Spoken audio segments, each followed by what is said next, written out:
Ние сме smartval.bg. Имахме запитване за цените в град Смолян и защо се получават разминавания в оценката и това, което реално собственика иска като цена. Сега най-напред ще си направим оценка на този двустаен апартамент в Смолян. Избираме си Смолян, квартал Нов център, Тухла.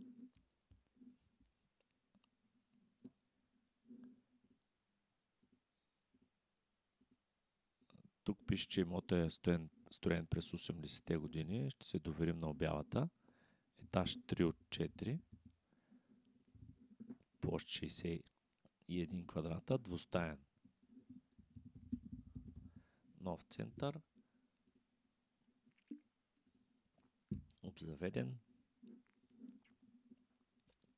Стилно обзаведен. Идеален център. Вижте, тази улица се казва Витушка, но не точно. Близо до Пампорово. Основен ремонт са правили.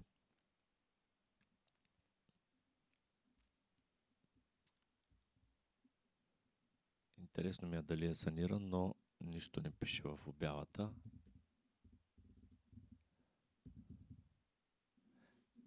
Ето.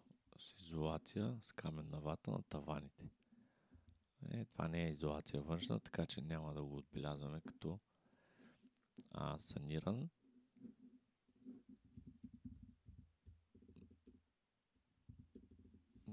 Вероятно няма асансьор, тъй като са само 4 етажа, така че това няма да отмятаме.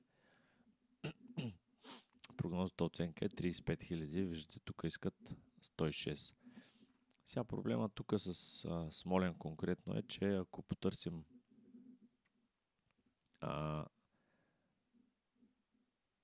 апартаменти в град Смолян, това не беше град Смолян, ето сега ще си го изберем.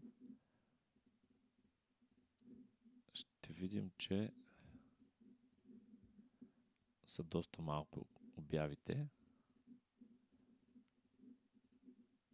Нали, ако търсим и в други сайтове, вероятно положението там ще е същото.